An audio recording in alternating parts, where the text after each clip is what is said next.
Hello and welcome everybody to 1979.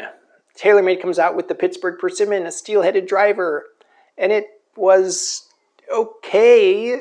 Everybody was like, it's okay, I guess. Maybe not as sensitive as wood, but it's metal and it's the same size, and who really cares? And so it started to gain popularity, and then after 10 years, nothing changed. They changed their logo a little bit, but for the first decade, nothing. And then through the 90s, they started to experiment with, like, maybe we should do a bubble shaft. Maybe we should use titanium. Maybe we should make our heads bigger and paint them copper, and look at us. And then in the 2000s, some not diva took over the design and was like, wait a second. We don't have to paint these things bright copper, look at us, bling, disco ball drivers. We can make a really good driver and just let it speak for itself. And that's what they did. They started doing that, we know, with the 300 series and the 360 and then the 540, and now they have the R580 XD in 2003. This is 20 years old, 20 years.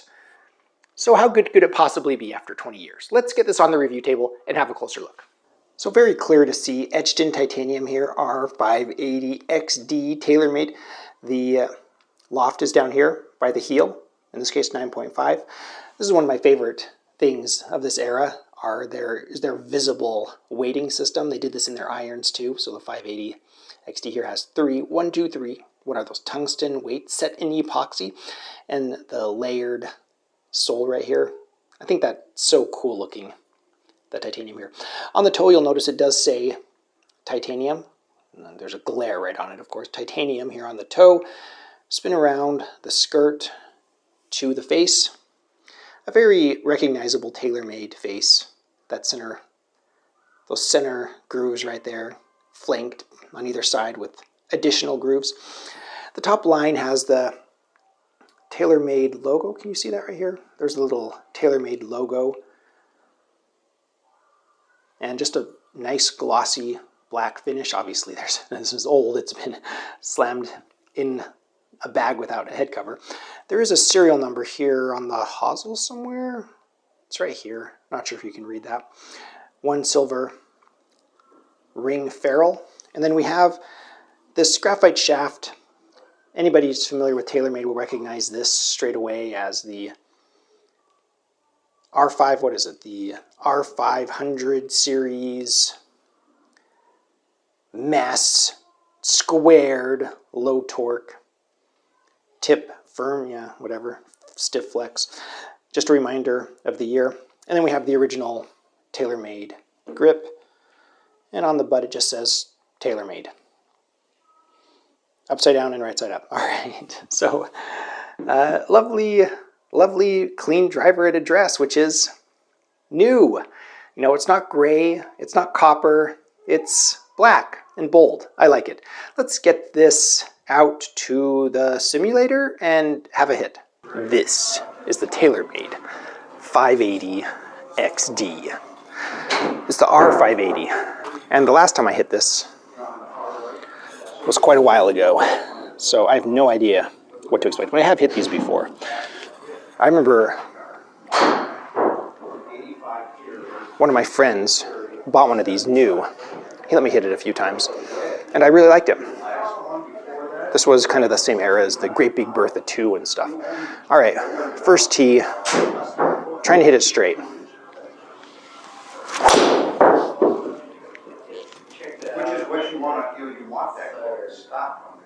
250, which is good for me.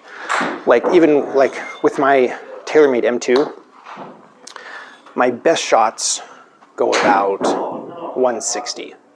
And usually they go 160 with 105 mile an hour club head speed.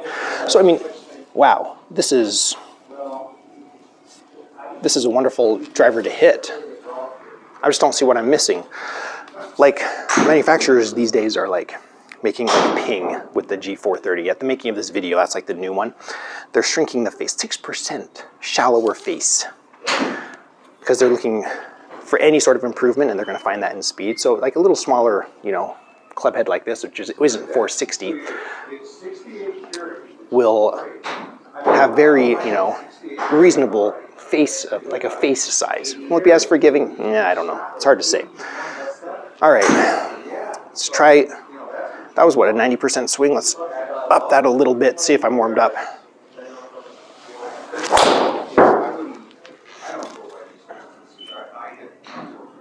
Yeah, 261. So I don't feel like I'm at a loss at all hitting this driver. I mean, what's changed in the last 20 years? It's 20 years old. And it, when you hit it sweet, it feels as good as anything ever. But is it forgiving? Should we test that right now? I'm gonna take a full bore swing and see what happens.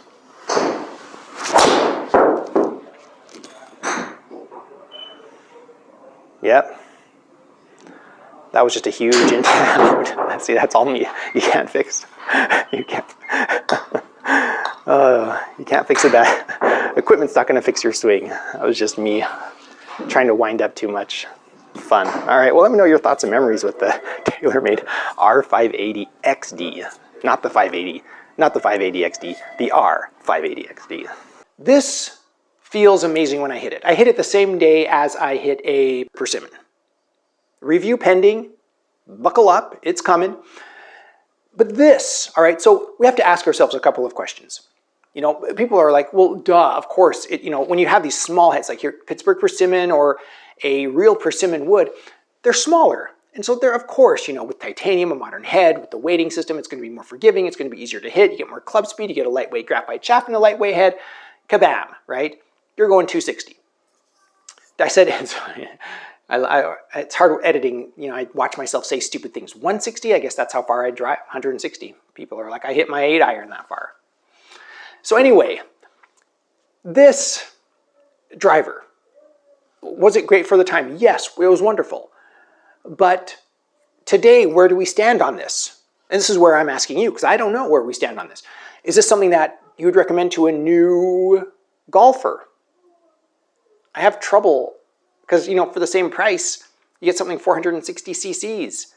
I've seen, occasionally you find these good 460 cc heads just kicking around at like thrift stores or secondhand. And you just go and you're like, oh, why don't you just drop $50 for a Titleist 913 D2? That's an excellent club, 460 cc, adjustable hosel, Titleist. Why would you not play that just to dink around with than something like this for the same price? Do you see where I'm going with this? Yes, if you find one of these, for $2 and you want to learn how to golf, that's fine, that's great. But if you found anything else for $2 at the thrift store, why not just use those? So you can see there's lots of options available. So where do you stand with this? Is this just nostalgic? Like, how for people who play poker out there, you go to the casino, like you go to your strip casino, and then finally one day you win all the chips. And you just remember that casino forever, and you're always back to eat. And let's go to that casino, it's my favorite. That's the day I won all the chips, and it has a place in your heart, and you love it. And I feel like that's what this is kind of, is it sentimental? Do you love this club? So here's my story with this club, all right? I talk about my favorite golf course I've ever golfed on was the University of Texas, Austin, UT Austin. They have a private course, and we got to golf on it. I was there with some track coaches, and one of my friends had this, not this exact driver, but this exact model. I think it was 10.5. This is 9.5. I think it was a 10.5. Either way, he let me hit it. Oh my goodness. For the time, that was a revelation. I hit the Ping G2, but this for some reason just seemed amazing. To me, because it was new maybe, it felt even better than the Ping G2. So this was always like something that I held up in this as like the highest standard of quality club in 2003, 4, 5. I can't remember when, it must have been 2004. Either way, I loved this club so much. It has a place in my heart. I think it's one of the best drivers ever made until, the 20 teens, and then I was like, everything caught up with this driver, and now it's just here, but I love it. So for me, happy memories of one of my favorite golf courses I've ever played on.